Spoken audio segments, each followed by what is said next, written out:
Mi hermanastra estaba en mi cocina, usando mi bata. Mi esposo me dijo que aceptara el nuevo acuerdo o me fuera sin nada. Sonreí y les di 72 horas. No sabían que la casa, los autos y todo su estilo de vida pertenecían a mí. Pequeño pasatiempo. Me llamo Adriana Gabel. Tengo 34 años y hace 2 semanas llegué a casa y encontré a mi propia hermanastra usando mi bata, un regalo de bodas, en mi cocina. Antes de contarles cómo los saqué a ambos de mi hermosa casa en Austin y los mandé a la calle, déjenme saber desde dónde están viendo en los comentarios. El viaje a casa desde el aeropuerto había sido tranquilo. Un viaje de negocios de 2 días a Dallas, un acuerdo importante asegurado para mi empresa, y todo lo que quería era una ducha caliente y mi propia cama. Entré en el camino de entrada, mi viejo y confiable sedán luciendo fuera de lugar junto al reluciente BMW nuevo que sabía que mi esposo Ricardo había arrendado recientemente. Pero había otro coche allí, uno que no reconocí, un pequeño deportivo descapotable blanco estacionado con una arrogancia casual que me puso los nervios de punta. Lo atribuí a uno de los colegas de Ricardo. Siempre traía a gente de su firma de inversiones a casa sin avisarme. Agarré mi maleta de mano, su peso familiar reconfortante en mi mano, y caminé hacia la puerta principal. Lo primero que me golpeó fue el olor, un perfume empalagosamente dulce, del tipo que se esfuerza demasiado. No era el mío. Mis llaves se sentían frías en mi mano mientras abría la puerta. La casa estaba en silencio, pero era un silencio habitado. Un bolso de diseñador estaba colgado en el respaldo de mi sillón favorito. Un par de tacones imposiblemente altos estaban tirados cerca de la entrada. Mi sangre comenzó a sentirse como agua helada en mis venas. Caminé lentamente hacia la cocina, mis pasos silenciosos sobre los pisos de madera que yo misma había elegido. Y entonces los vi. Era una escena doméstica perfecta. Mi esposo Ricardo estaba sentado en nuestra pulida mesa de roble de la cocina, con el Wall Street Journal extendido ante él, una taza de café en la mano. En la estufa, de espaldas a mí, había una mujer. Estaba tarareando, revolviendo algo en mi sartén de hierro fundido. Y llevaba puesta mi bata, la hermosa bata de seda que Ricardo me había regalado en nuestro primer aniversario, la que atesoraba. Por un segundo, mi cerebro se negó a procesarlo. Era como ver una película de la vida de otra persona. Luego ella se giró y la película se convirtió en una pesadilla. Era mi hermanastra, Valeria. Me vio y su tarareo se detuvo. La espátula cayó de su mano sobre la estufa. Sus ojos, abiertos y llenos de pánico por una fracción de segundo, rápidamente se endurecieron en algo más. Algo triunfante. Ricardo levantó la vista, su expresión no de sorpresa, sino de fastidio. Como si yo fuera una interrupción. Adriana, dijo, dejando su taza con una calma deliberada que era más aterradora que un grito. Llegaste temprano a casa. Mi voz salió firme y uniforme. No parecía la mía. Cambiaron mi vuelo. Dejé mi maleta en el suelo.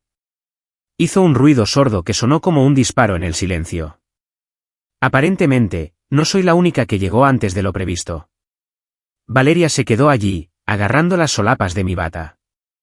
El silencio se hizo espeso y sofocante. Podía oír el tic-tac del reloj en la pared. Cada segundo, un martillazo contra mi corazón.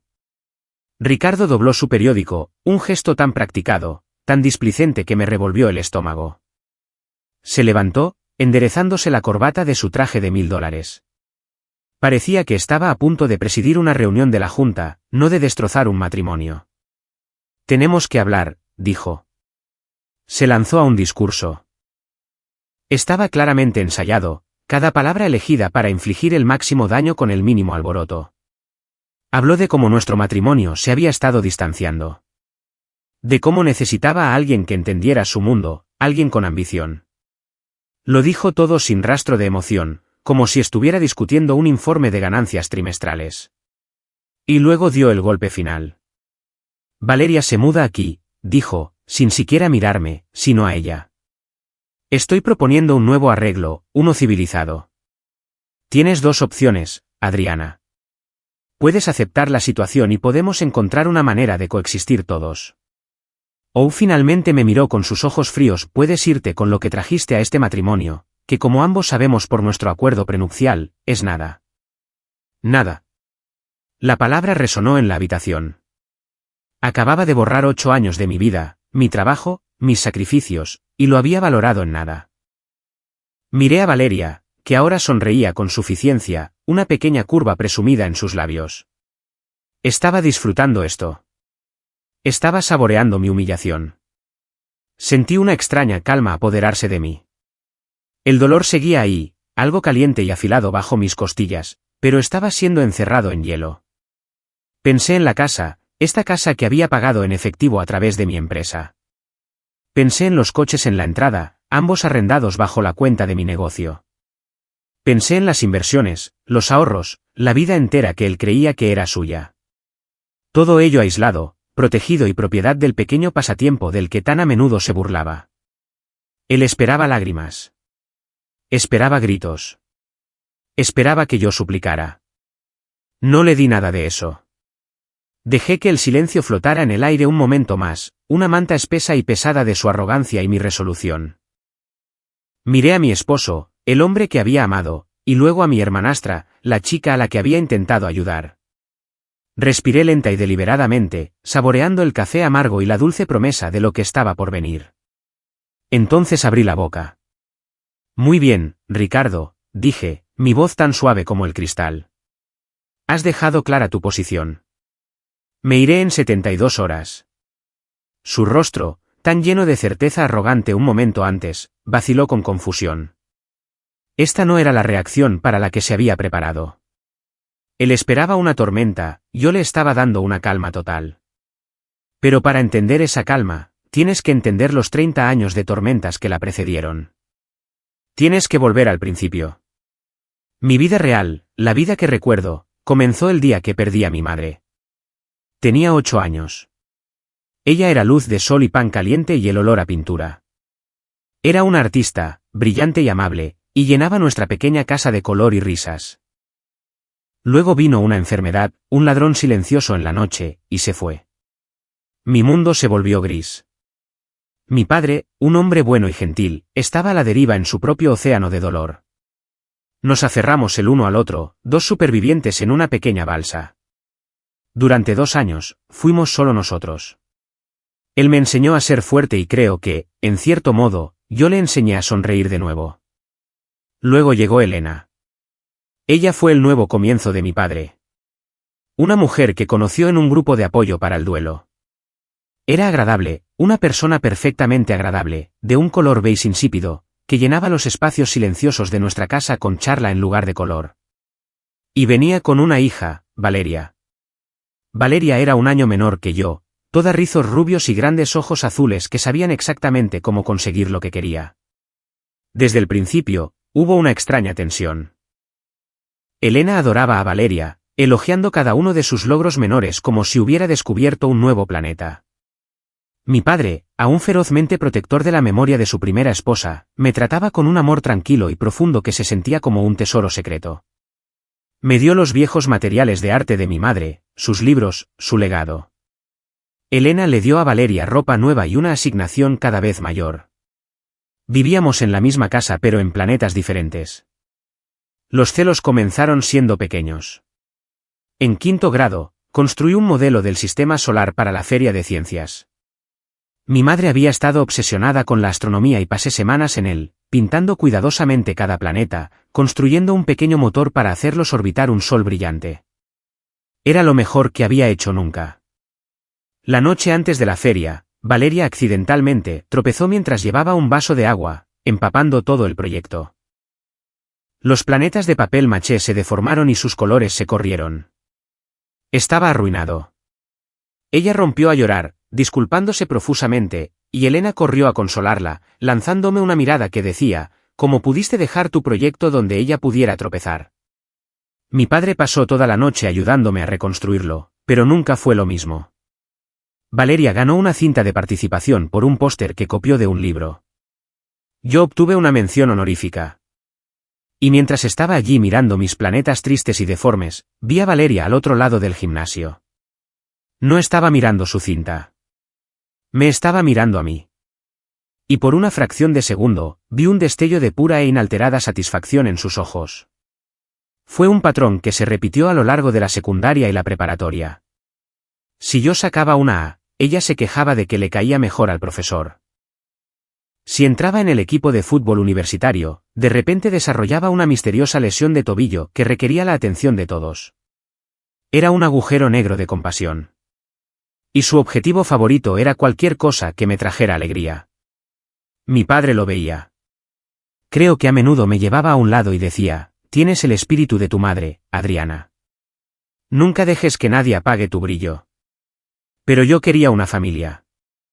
Anhelaba el afecto fácil que veía en las casas de mis amigos. Así que lo intenté. Ayudé a Valeria con su tarea. La cubrí cuando se escapaba. Fingí no ver la forma en que miraba a mis novios. Estaba tratando de construir un puente hacia una hermana que en secreto intentaba quemar mi lado de la orilla. Luego llegó Ricardo. Lo conocí en mi último año de universidad. Era ambicioso, guapo y estaba completamente cautivado por el negocio que estaba empezando a construir desde mi dormitorio, diseñar empaques ecológicos. Lo llamó brillante. Dijo que iba a cambiar el mundo.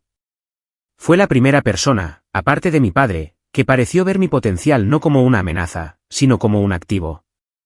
Nos casamos 2 años después en una hermosa ceremonia en Texas Hill Country. Mi padre me llevó al altar, con los ojos brillantes de lágrimas. Me susurró al oído: tu madre estaría muy orgullosa. Mientras estaba en el altar junto a Ricardo, miré a los invitados y vi a Valeria. Era una dama de honor, deslumbrante con un vestido azul pálido. Sonreía, una sonrisa amplia y perfecta para las cámaras. Pero sus ojos estaban fijos en mí con una intensidad escalofriante. No había alegría en ellos, ni afecto fraternal.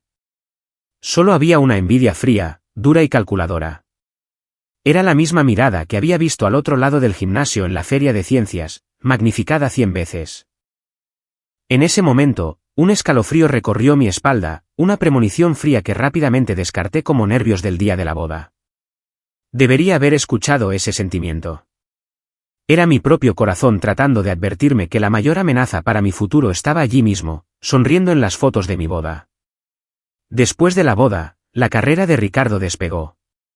Era una estrella en ascenso en su firma de inversiones, un tiburón con traje a medida. Mi propio negocio, que oficialmente llamé Verdant Solutions, también estaba creciendo, pero de una manera más tranquila y orgánica. Empecé con negocios locales en mercados de agricultores, luego conseguí algunas cadenas de supermercados regionales. El trabajo era mi pasión. Sentía que estaba honrando el espíritu artístico de mi madre, pero con la mente de una ingeniera. Ricardo había sido mi mayor animador cuando éramos novios, pero una vez que nos casamos, su tono comenzó a cambiar. Mi trabajo se convirtió en mi pequeño proyecto. Llegaba a casa después de cerrar un trato multimillonario y preguntaba: ¿cómo estuvo tu feria de artesanías hoy, cariño? Era un cambio sutil, una lenta erosión del respeto disfrazada de afecto. Me daba palmaditas en la cabeza cuando le decía que había conseguido un nuevo cliente, como si fuera una niña que acababa de vender un exitoso vaso de limonada. Mientras tanto, Valeria estaba a la deriva. Se había graduado de la universidad con un título en negocios, pero había saltado entre 3 trabajos diferentes en 2 años, siempre quejándose de que sus jefes no apreciaban su visión. Un domingo, durante una tensa cena familiar, anunció que la habían despedido de su último trabajo de marketing. Elena, mi madrastra, me miró de inmediato. Adriana, Ricardo trabaja en esa gran y elegante firma. Seguramente, podría encontrar algo pequeño para que haga Valeria. Sentí un nudo familiar en el estómago. Era la vieja dinámica. Valeria fracasando y yo teniendo que arreglarlo. No quería. Una voz gritó en mi cabeza: «¡No lo hagas!». Pero luego miré a mi padre, que parecía tan cansado de la tensión constante. Por él, acepté hablar con Ricardo. Esa noche, saqué el tema. Ricardo, Valeria está buscando trabajo. ¿Crees que podría haber un puesto de analista de nivel de entrada en tu firma? Es una chica inteligente. Solo necesita una oportunidad real. Él se burló, agitando el vino en su copa. Adriana, somos una firma de primer nivel, no una organización benéfica. Contratamos a los mejores de las universidades de la Ivy League. Tu hermana. No tiene el pedigrí. Su arrogancia era exasperante, pero insistí, apelando a lo único que sabía que no podía resistir, su ego. Lo sé. Pero piénsalo. Podrías ser su mentor. Podrías formarla, guiarla. Ella te admira mucho. Sería un gran reflejo para ti tomar a alguien con potencial y convertirla en una estrella. Lo vi entonces. Un destello de interés. La idea de ser un hacedor de reyes, un mentor poderoso para una mujer joven y atractiva, le atrajo. Se acarició la barbilla. Está bien, dijo, con voz magnánima. Veré qué puedo hacer. Pero ella me reportará a mí. La mantendré con una correa corta. 2 semanas después, Valeria comenzó su nuevo trabajo. Sentí una ola de alivio. Pensé que finalmente lo había logrado. Había ayudado a mi hermana. Había aliviado la tensión familiar. Había construido ese puente. Fui una tonta. No había construido un puente. Había abierto la puerta y escoltado personalmente al lobo al redil. El cambio fue casi inmediato. De repente, Ricardo y Valeria tenían todo un mundo de chistes internos y experiencias compartidas de las que yo no era parte. Las cenas se convirtieron en una actuación de sus vidas profesionales. Valeria la rompió absolutamente en la presentación de Braxton hoy, anunciaba Ricardo, radiante. Tiene un verdadero instinto asesino. Valeria se sonrojaba y decía, aprendí del mejor. Eran un equipo. Yo era el público. Mi negocio, en contraste, se convirtió en una broma aún mayor para él. Entraba en la oficina de mi casa, veía mis prototipos y muestras de materiales, y decía, es lindo que tengas tu pequeño proyecto de artes y manualidades, Adriana. Te mantiene ocupada mientras yo estoy ahí fuera ganando un salario de verdad. ¿Un salario de verdad? No tenía ni idea. Yo ya estaba ganando 7 cifras en beneficios, pero le dejé creer que estaba ganando dinero de bolsillo. Parte de ello era autopreservación, una lección aprendida del difícil divorcio de mi madre de su primer marido antes de conocer a mi padre. Ella había confiado en él con todo y se fue sin nada. Juré que eso nunca me pasaría a mí. Así que, cada activo importante, cada inversión, el pago inicial de nuestra casa, todo se canalizó a través de mi negocio. Legalmente, yo era una directora ejecutiva financiando un estilo de vida. A sus ojos, yo era una ama de casa con un pasatiempo. La aventura probablemente comenzó unos meses después de que ella empezara a trabajar allí. Mirando hacia atrás, todas las señales estaban ahí. Las noches tardías en la oficina, los viajes de negocios que hacían juntos, la forma en que empezó a proteger su teléfono como si contuviera secretos de Estado. Estaba tan ocupada, tan concentrada en conseguir un contrato nacional, que lo justifiqué todo. Quería creer en la familia que tanto me esforzaba por construir. El nauseabundo momento de la revelación llegó hace aproximadamente un año. Estaba buscando un documento en nuestra unidad de la nube compartida y tropecé con una carpeta de fotos de una conferencia de trabajo en Chicago. Eran fotos de ellos en la cena, riendo en un club de jazz. Su brazo sobre ella. Y una foto, una selfie tomada en una habitación de hotel. Valeria usando su camisa de botones y una sonrisa triunfante. Mi camisa. Su camisa. Nuestra vida. Mi mundo no se hizo añicos. Simplemente encajó en un foco nítido y horrible. Cada pequeño desaire, cada comentario condescendiente, cada mirada compartida que había ignorado, todo tenía sentido. No solo me habían traicionado. Yo personalmente les había entregado el cuchillo. Había llevado al lobo directamente a mi propia puerta. Y mientras estaba allí, listo para devorar todo lo que tenía, tomé una decisión. No sería la presa. Si todavía estás escuchando, por favor, ayúdame dándole me gusta a este vídeo y comentando el número 1 abajo. Me permite saber que me has dado un me gusta y que estás conmigo en este viaje. Tu apoyo es un gran estímulo para mí para seguir adelante. Por favor, comenta con un 1 y luego escucha lo que hice a continuación. Después de ese día, algo dentro de mí cambió. La parte de mí que ponía excusas, la parte que esperaba lo mejor, simplemente murió. Fue reemplazada por algo frío, silencioso y metódico. No lloré. No grité. Fui a la oficina de mi casa, cerré la puerta y abrí un nuevo archivo en mi computadora. Lo etiqueté Operación Ruiseñor. Un ruiseñor es un pájaro pequeño y de aspecto sencillo, pero su canto es uno de los más poderosos y hermosos del mundo. Decidí que era hora de que empezara a cantar. No los confronté. ¿Para qué? Solo mentirían. Me llamarían loca, celosa, insegura. Me harían gaslighting hasta que dudara de mis propios ojos. Había visto que eso le pasaba a mi madre durante su primer divorcio y había aprendido que no se va a la guerra sin municiones. Así que empecé a reunirlas. La oficina de mi casa se convirtió en mi sala de guerra. Empecé a documentar todo. Cada noche tardía, cada viaje de fin de semana, cada cargo en la tarjeta de crédito por un hotel o un restaurante al que nunca había ido. Configuré una alerta que reenviaba copias de todos los recibos de Ricardo a una cuenta de correo electrónico privada que él no sabía que existía. Flores para su analista estrella, joyas de Tiffany's, lencería. La evidencia se acumulaba. Un monumento asqueroso a su engaño. Ellos, a su vez, parecían volverse más audaces, su crueldad escalando de la condescendencia pasiva a la guerra psicológica activa. El primer ataque importante llegó hace unos 6 meses. Estaba finalizando una gran propuesta para una cadena nacional de supermercados orgánicos. Este contrato era un punto de inflexión, la culminación de 3 años de trabajo. La presentación final estaba guardada en nuestra unidad de la nube compartida en una carpeta claramente etiquetada, Verdant, no borrar. Tenía programado presentarla por videoconferencia a las 9 de la mañana siguiente. Esa noche, Ricardo llegó tarde a casa, oliendo al perfume de Valeria y a una victoria barata. Estaba de mal humor. A la mañana siguiente, me desperté, preparé café y me senté en mi escritorio para hacer una última revisión. La carpeta había desaparecido.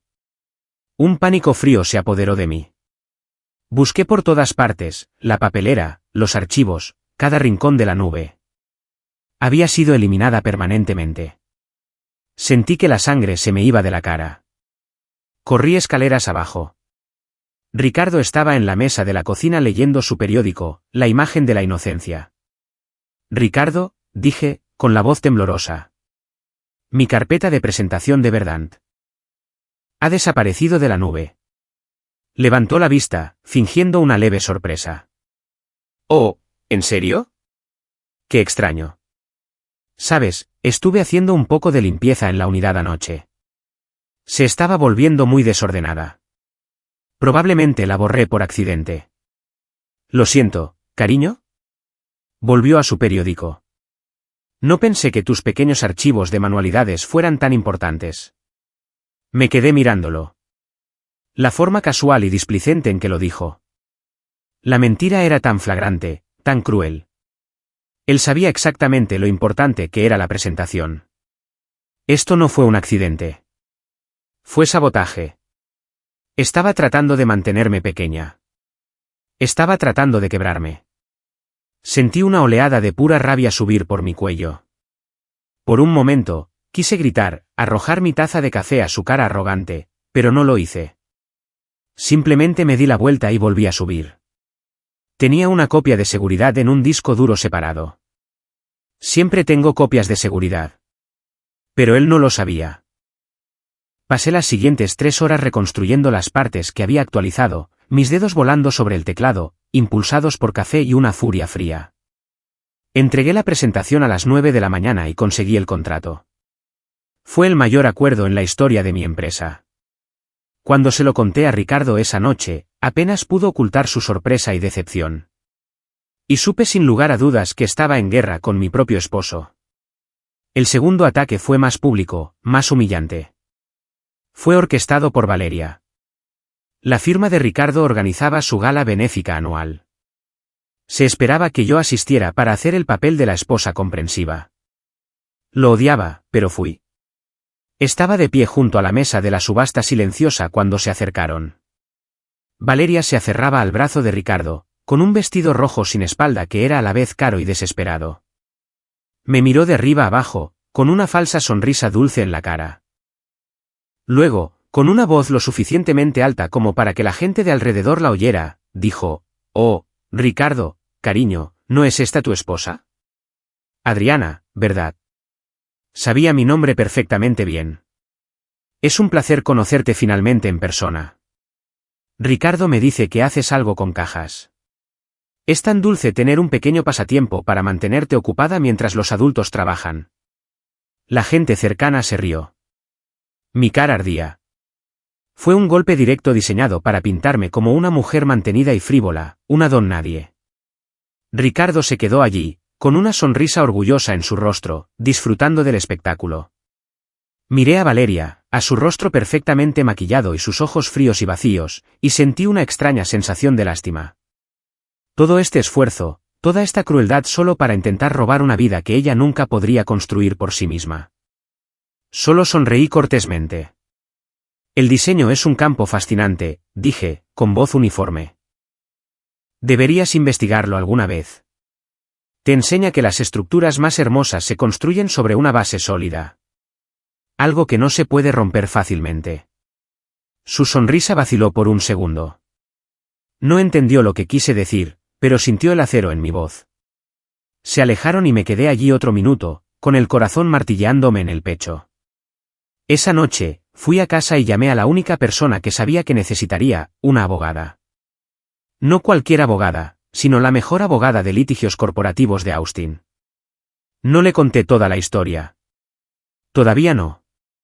Solo le dije que necesitaba reestructurar los activos de mi corporación para una máxima protección de responsabilidad.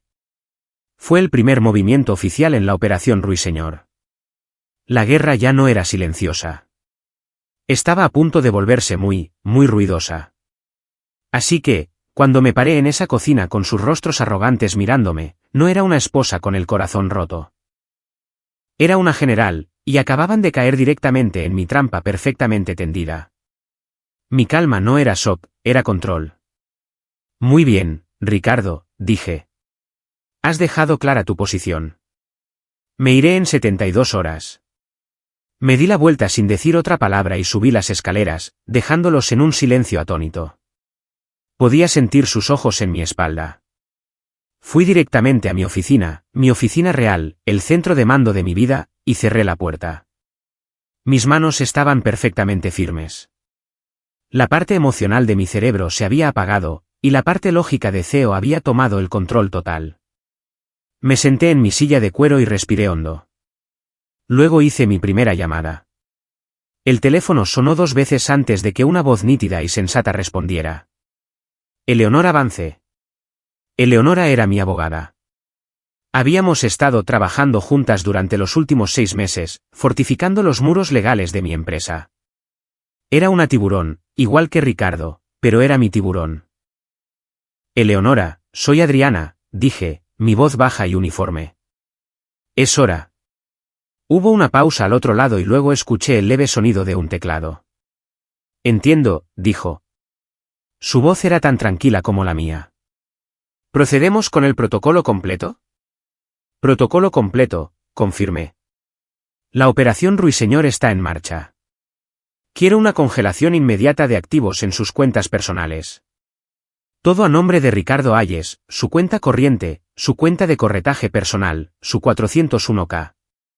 Deja las cuentas corporativas de Verdant Solutions completamente intactas. No queremos revelar nuestra jugada. Entendido, dijo Eleonora. Presentaré la petición de emergencia ante el tribunal en 1 hora, citando la posible disipación de activos maritales pendiente de una demanda de divorcio. Debería ser aprobada por la mañana. ¿Y la propiedad? Está aquí, dije. Con ella. En la vivienda corporativa. Escuché a Eleonora soltar un silbido bajo. Nos lo está poniendo fácil, dijo, con un toque de admiración en su voz. Prepararé la orden de cese y desistimiento y el aviso de desalojo. Orden estándar de desalojo de 24 horas.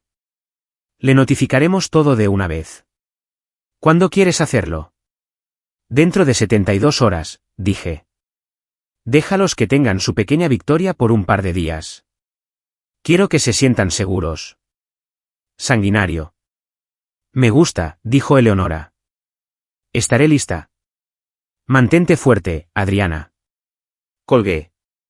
Una pieza en el tablero de ajedrez se movió a su posición. Mi segunda llamada fue a mi directora financiera, una mujer brillante llamada María, que había estado conmigo desde el principio. Sabía más sobre las finanzas de mi empresa que yo. También conocía las líneas generales de mi situación con Ricardo. María, dije cuando contestó. Ejecuta la operación Ruiseñor. Con absoluto placer, respondió, su voz llena de una lealtad feroz que casi me emocionó. Casi. ¿Qué tan arrasada quieres la Tierra? Quiero que sea visible desde el espacio, dije. Comienza el proceso de documentar formalmente todos los activos corporativos. Quiero un inventario completo y un informe de valoración listos para usar. La casa, los vehículos, los muebles que compramos para el retiro ejecutivo. Puse un énfasis sarcástico en las dos últimas palabras. Quiero cada recibo, cada título, cada escritura bajo llave.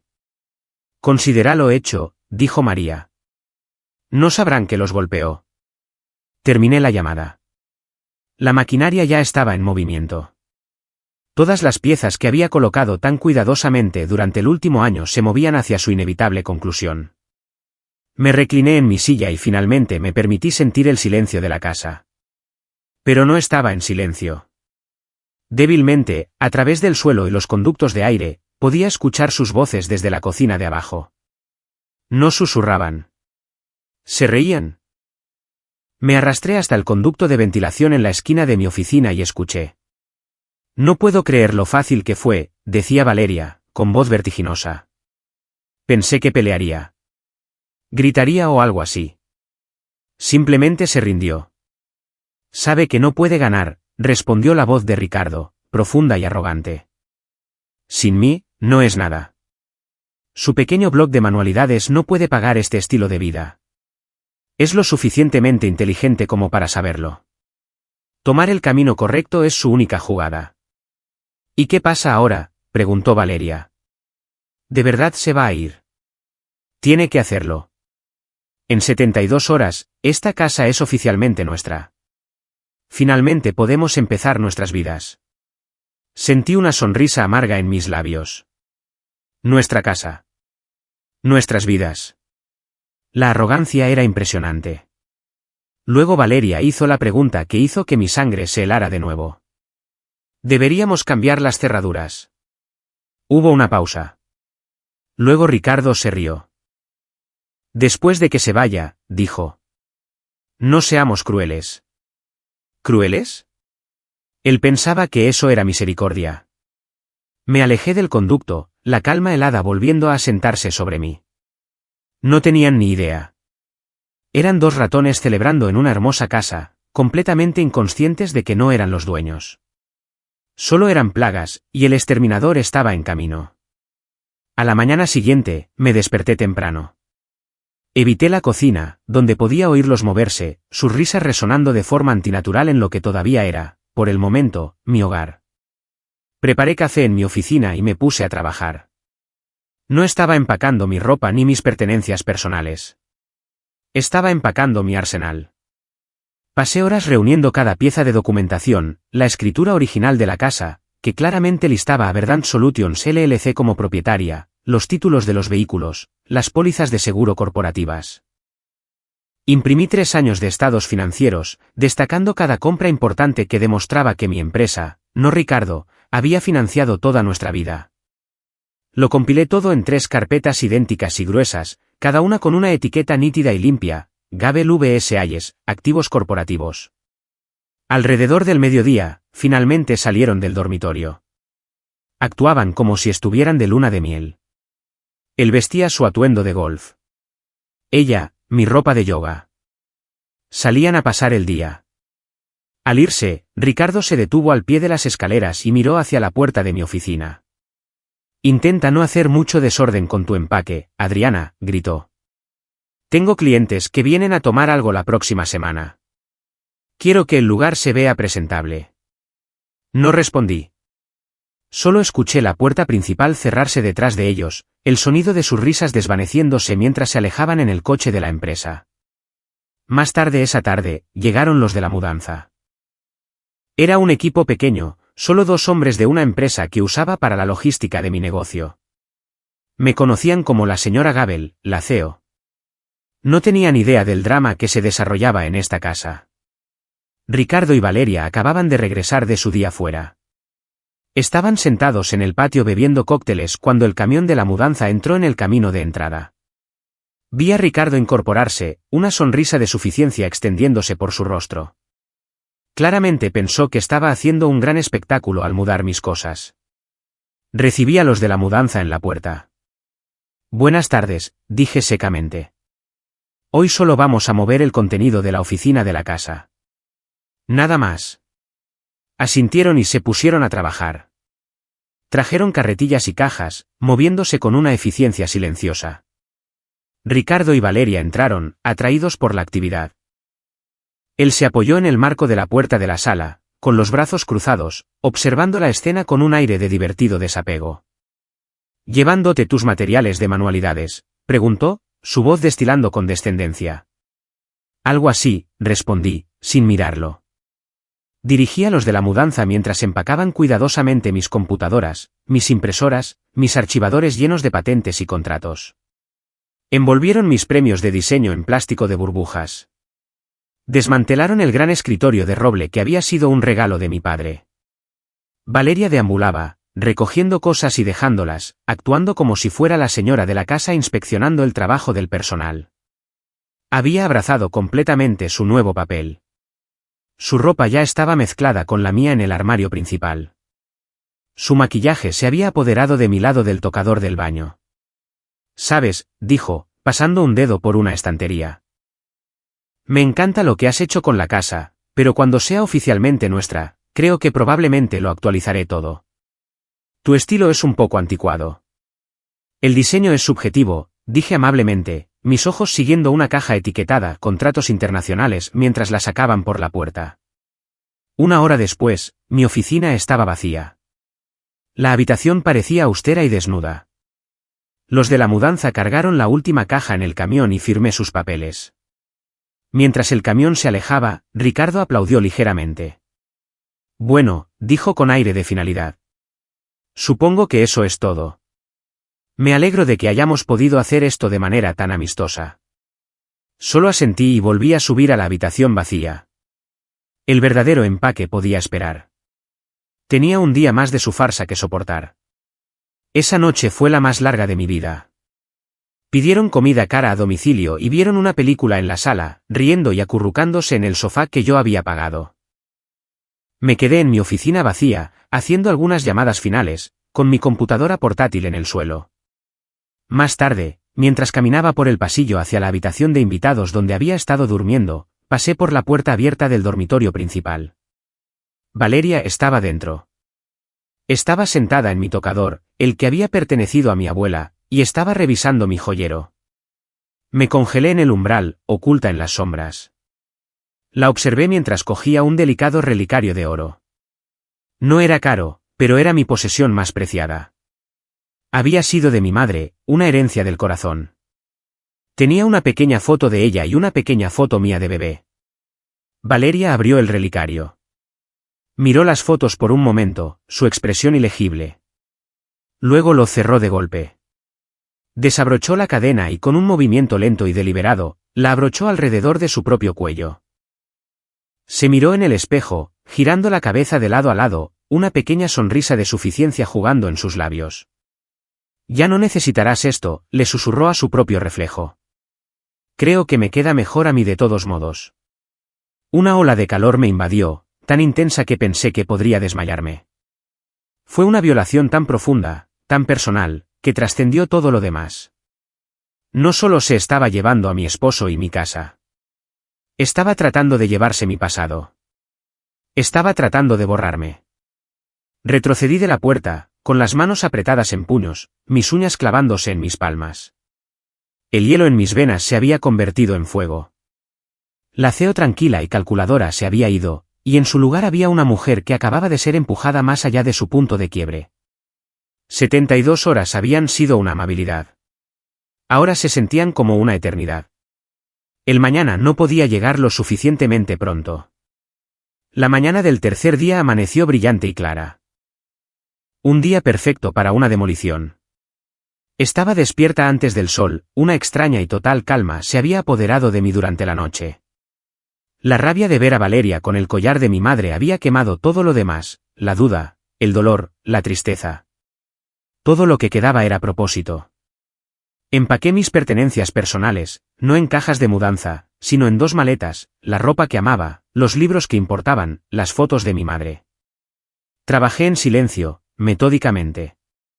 Dejé el joyero en el tocador vacío, excepto por algunos pendientes sueltos. El relicario seguía desaparecido. Bajé exactamente a las 8:30 de la mañana. Ricardo y Valeria estaban en la cocina, representando la escena final de su pequeña obra. Él estaba vestido para el trabajo, leyendo su periódico. Ella, con uno de mis atuendos de entrenamiento, haciendo un batido. Ya estaban mirando folletos para un viaje a Bali extendidos sobre la isla de la cocina, planeando su gira de la victoria. Buenos días, dijo Ricardo sin levantar la vista. Las 72 horas terminan al mediodía. Confío en que te habrás ido para entonces. No te preocupes, dije, sirviéndome una última taza de café de la cafetera. Todo va según lo programado. Valeria me sonrió con suficiencia por encima del borde de su vaso de batido. No olvides dejar tus llaves en el mostrador, Adriana. Solo sonreí. Nos sentamos en un extraño silencio durante los siguientes 20 minutos. Ellos, hojeando papeles y susurrando sobre piscinas infinitas. Yo, sorbiendo mi café y mirando el reloj en la pared. 9 de la mañana, 9:05. 9:10 exactamente a las 9:15 de la mañana, sonó el timbre. Su alegre melodía cortó la tensión como un cuchillo. Ricardo levantó la vista, molesto. ¿Esperas a alguien? ¿Vuelven los de la mudanza? No, dije, poniéndome de pie. Mis mudanceros ya terminaron. Yo abro. Caminé hacia la puerta principal, mi corazón un tambor firme y pesado en mi pecho. No me sentía nerviosa. Me sentía viva. Abrí la puerta. Un hombre estaba en el porche. Tenía unos 50 años, con un rostro cansado y un traje gris anodino. Sostenía un sobremanila grueso. Era exactamente a quien esperaba. Busco a Ricardo Hayes, dijo, con voz plana. Es mi esposo, dije, un poco demasiado alegre. Me di la vuelta y llamé hacia el interior de la casa. Rico, cariño, alguien está aquí para ti. Ricardo apareció en el pasillo, su rostro una máscara de irritación. ¿Qué pasa? Voy a llegar tarde al trabajo. El hombre en el porche extendió el sobre. Ricardo Hayes. Ha sido notificado. Las palabras quedaron suspendidas en el aire. Notificado. Es una palabra que ves en las películas, pero cuando la escuchas en tu propia casa, tiene un peso físico. Ricardo miró al hombre, luego al sobre, como si no entendiera el idioma. Lentamente lo tomó. El hombre asintió secamente, se dio la vuelta y caminó de regreso a su coche. Cerré la puerta, dejándonos a todos dentro. Ricardo rasgó el sobre. Sus ojos escanearon la primera página. Observé su rostro mientras procesaba las palabras. Un fascinante ballet de emociones en cámara lenta. Primero, confusión, su ceño fruncido. Luego, incredulidad. Sacudió la cabeza ligeramente como para aclararla. Leyó la página de nuevo, y luego, finalmente, su rostro comenzó a teñirse de un rojo intenso y desigual. Rabia. Me miró, con los ojos desorbitados y salvajes. Apuntó con un dedo a los papeles en su mano. ¿Qué es esto?, escupió, las palabras saliendo en un susurro ahogado. Es exactamente lo que parece, dije, mi voz peligrosamente tranquila. Papeles de divorcio, rugió, su voz finalmente liberándose. ¿Me estás pidiendo el divorcio? Después de todo lo que he hecho por ti, después de que generosamente te di 2 opciones. Elegí una tercera opción, dije, tomando un sorbo de mi café. Agitó los papeles hacia mí como un arma. Esto es una locura. Una orden de cese y desistimiento. ¿Qué diablos es una orden de cese y desistimiento? Es una orden legal, expliqué como a un niño, informándote que actualmente resides en una propiedad de Verdant Solutions. Como CEO de esa empresa, te estoy instruyendo formalmente que desalojes las instalaciones. Me miró, su boca abriéndose y cerrándose. Miró las paredes, el suelo, como si los viera por primera vez. ¿Esta? Esta es mi casa. Yo pago la hipoteca. No, no lo haces, dije simplemente. Transfieres dinero a una cuenta conjunta cada mes y mi empresa paga la hipoteca. Una empresa que pensabas que era un pequeño proyecto de manualidades. Valeria había aparecido en la puerta de la cocina, atraída por los gritos. Su rostro estaba pálido, sus ojos yendo y viniendo entre nosotros. «Ricardo, ¿qué está pasando?» Ricardo la ignoró. Su rabia estaba enfocada enteramente en mí. Respiraba con dificultad, su traje de miles de dólares de repente luciendo barato y mal ajustado. El poderoso banquero de inversiones se había ido, reemplazado por un animal acorralado y confundido. «Esto no puede ser legal», gritó, sacudiendo los papeles con tanta fuerza que crujieron. «Llamaré a mi abogado. Te destruirá. No obtendrás nada, Adriana. El acuerdo prenupcial es blindado. Te irás sin nada». Seguía gritando, su voz resonando en el gran vestíbulo que creía que era suyo. Cuando el timbre sonó de nuevo. Ricardo se congeló, su diatriba interrumpida. Todos miramos la puerta. «No te preocupes», dije, una sonrisa real finalmente apareciendo. «Yo también abro esta. Creo que es para ti». Me miró, un destello de miedo genuino finalmente entrando en sus ojos. No entendía lo que estaba pasando, pero comenzaba a darse cuenta de que el juego que creía haber ganado nunca había comenzado. Abrí la puerta. De pie en el porche, luciendo impecable en un traje de pantalón gris acero, estaba mi abogada, Eleonora Vance. Me dio un pequeño y agudo asentimiento y luego miró más allá de mí, a Ricardo. «Señor Hayes», dijo, su voz cortando el aire como un trozo de hielo. «Creo que tenemos algunas cosas que discutir». Ricardo miró a Eleonora como si fuera una aparición.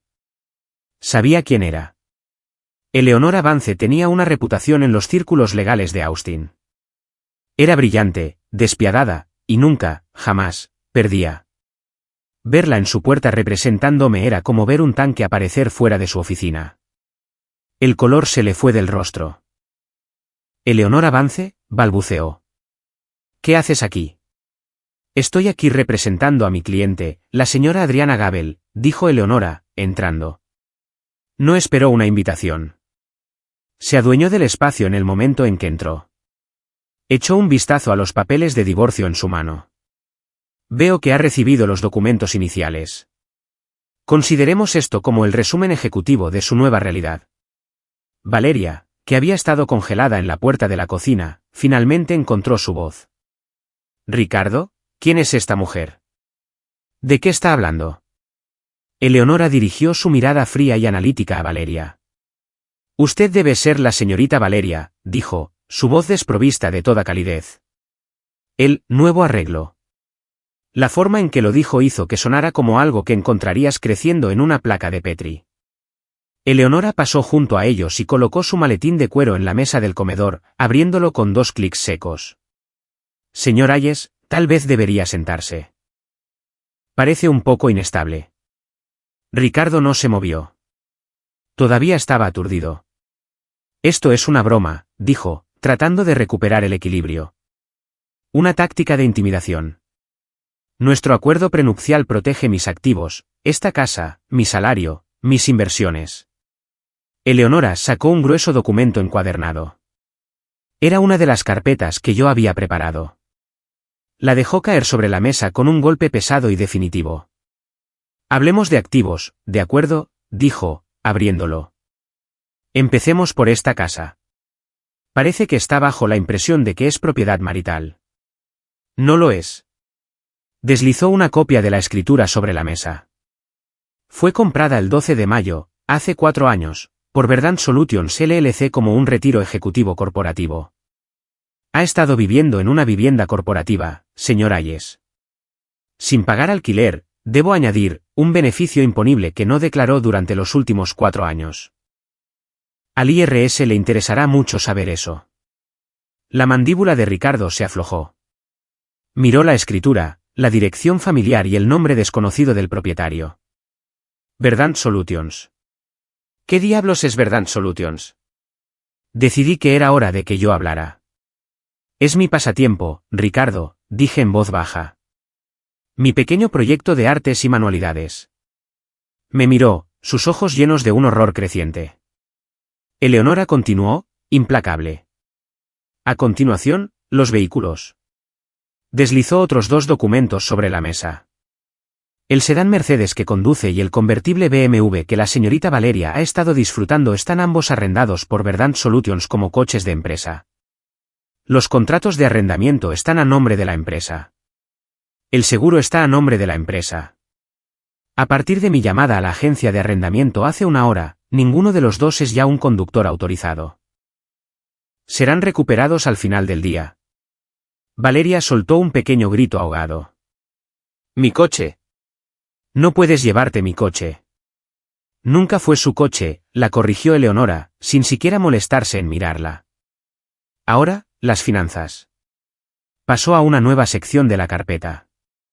Durante los últimos 8 años, ha ganado un salario sustancial. Sin embargo, sus gastos han sido prodigiosos. Las vacaciones, las cenas caras, los regalos. Hizo una pausa y sus ojos se dirigieron a Valeria por una milésima de segundo. Ha estado viviendo un estilo de vida que, me temo, fue en gran parte subsidiado. Las cuentas conjuntas que compartía con mi cliente fueron consistentemente suplementadas con grandes infusiones de efectivo de Verdant Solutions para cubrir los gastos del hogar. Tocó una hoja de cálculo. Según el acuerdo prenupcial, cada uno tiene derecho a la mitad de los activos adquiridos durante el matrimonio que no estén protegidos como holdings comerciales separados. El negocio de mi cliente y todos sus holdings son, por supuesto, enteramente separados. Por lo tanto, la propiedad marital consiste en el saldo restante en su cuenta corriente conjunta, que actualmente es de $1.842, y el contenido de su 401k personal. Lo miró. Después de 8 años de matrimonio con una mujer que creía que era financieramente dependiente de usted, su parte del patrimonio marital asciende a aproximadamente $147.000, para ser generosos. Su abogado recibirá mi divulgación financiera completa esta tarde. Ricardo finalmente se derrumbó. Se hundió en una de las sillas del comedor, la silla de mi empresa, y se llevó la cabeza a las manos. El silencio solo era roto por su respiración irregular. Valeria, sin embargo, no había terminado. La realidad de su situación se estaba derrumbando sobre ella, y estaba entrando en pánico. Se volvió hacia mí, su rostro una mezcla de confusión y furia. Esto es una locura, farfulló. No puedes ser dueña de todo esto. Tú solo haces cajas. Ricardo es el exitoso. Es el banquero de inversiones. Miré a mi hermanastra, la chica que había robado a mi esposo e intentado robar el collar de mi madre, y no sentí nada más que una vasta y vacía lástima. Saqué mi teléfono, abrí una aplicación y la coloqué sobre la mesa frente a ella. Era la valoración en tiempo real de mi empresa privada, preparada por una firma independiente para nuestro próximo movimiento para salir a bolsa. El número brillaba en la pantalla, $9,5 millones. Valeria se quedó mirándolo. Su boca se abrió, pero no salió ningún sonido. El número era imposible.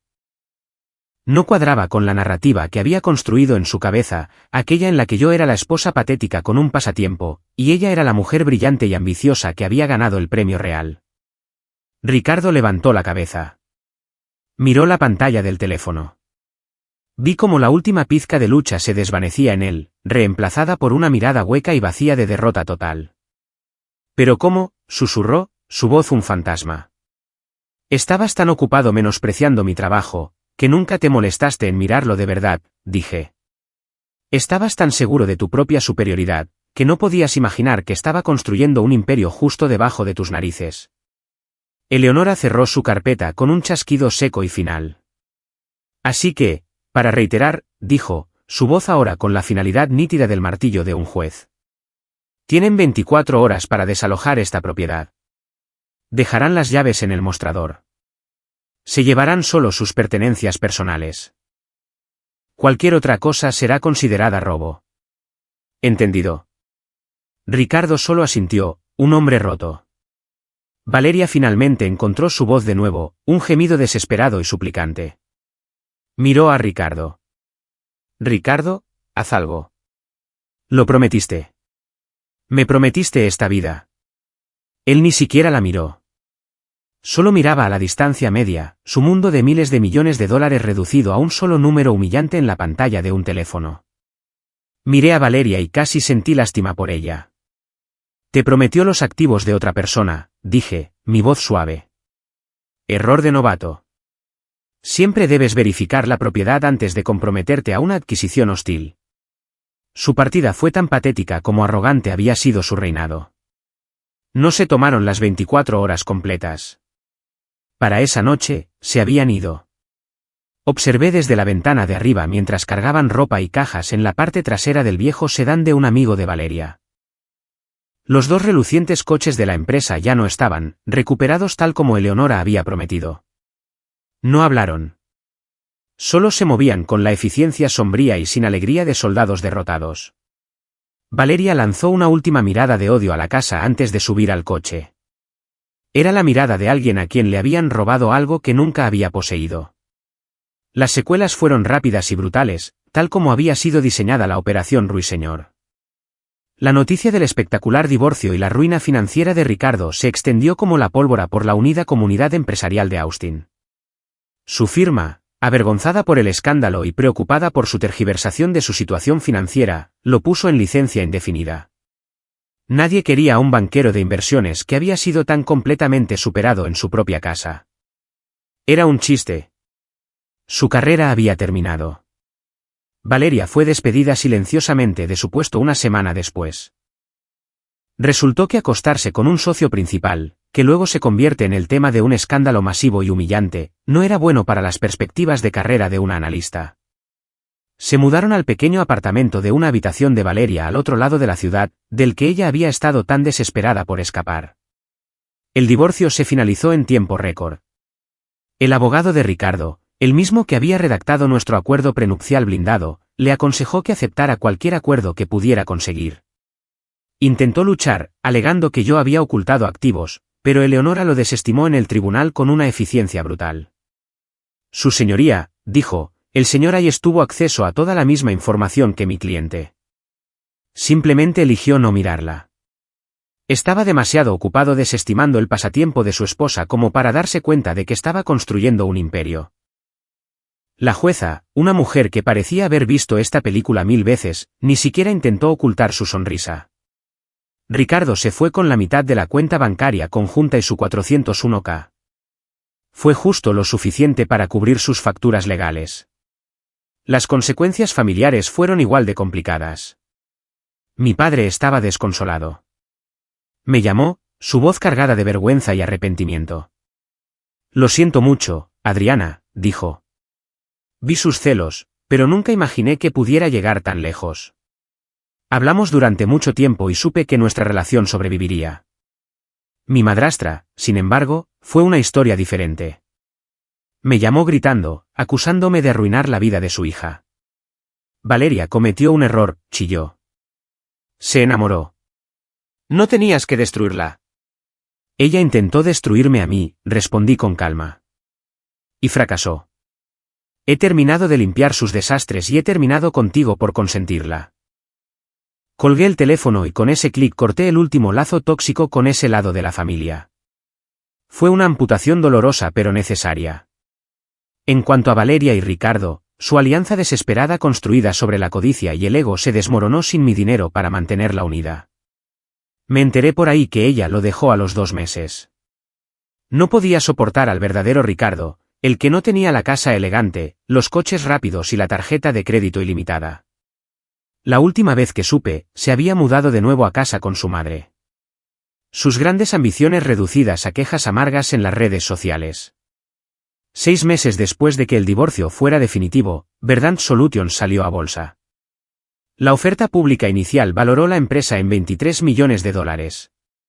El día que la acción abrió, me senté en mi oficina de casa recién redecorada, viendo cómo el teletipo en mi pantalla subía.